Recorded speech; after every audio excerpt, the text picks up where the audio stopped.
Practising Hindu. నేను ఫిలాసఫీని నమ్ముతా, కర్మ సిద్ధాంతాన్ని నమ్ముతాను. I respect other religions but I follow my religion. నేను ప్రాక్టీసింగ్ హిందూని.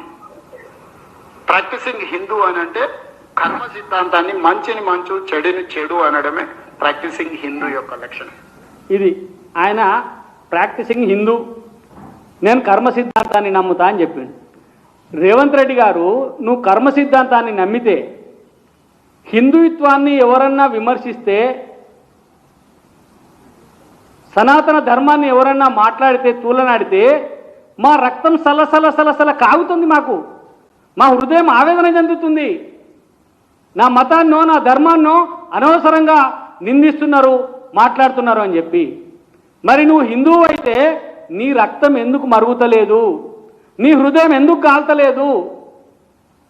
నువ్వు హిందువు అయితే, లేదా మహేష్ కుమార్ గౌడ్ గారు మీరు హిందువు అయితే, మరి మీ పక్కన ఇలాంటి అబద్ధపు మాటలు, అధర్మపు మాటలు, ఈ సనాతన ధర్మాన్ని కించపరిచే విధంగా జరుగుతున్నటువంటి మాటలు మాట్లాడుతూ ఉంటే మీరు ఎందుకు అడ్డుకోలేదు? మీరు ఎందుకు దానికి వ్యతిరేకంగా మాట్లాడలేదని చెప్పి ఈరోజు నేను ప్రశ్నిస్తా ఉన్నా.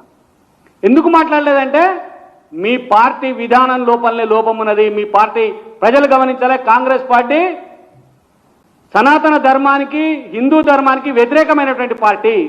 ఎందుకంటే నీ పార్టీ పుట్టుకలనే విదేశీ తత్వం ఉంది.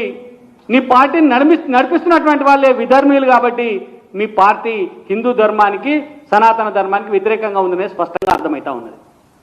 మీకు రాహుల్ గాంధీ గారికి ఏమో అంకుల్ శ్యామ్ ఉన్నాడు. అక్కడ ఏదంటే అది చెప్తుంటాడు, ఆయన చెప్పినట్టుగా ఆయన మాట్లాడుతూ ఉంటాడు.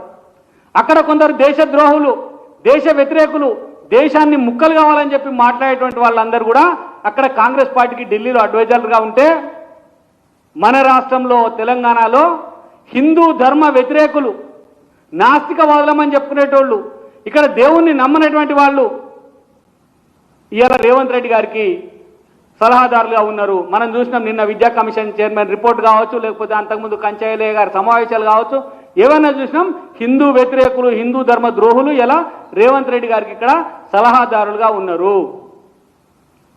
నీ సమావేశంలో నువ్వక్కడ పిసిసి అధ్యక్షుడిగా ఉన్నప్పుడు మీ సమావేశంలో ఒక వ్యక్తి హిందూ ధర్మాన్ని కించపరుస్తూ మాట్లాడుతూ ఉంటే, ఆయన ఒక ఎమ్మెల్యే అయి ఉంటే వారిపైన ఇప్పటిదాకా 3 రోజులు అవుతుంది. ఈ 3 రోజులలో కూడా ఎందుకు చర్యలు తీసుకోలేదు, దానిపైన ఎందుకు మాట్లాడలేదని చెప్పి భారతీయ జనతా పార్టీ ప్రశ్నిస్తూ ఉంది.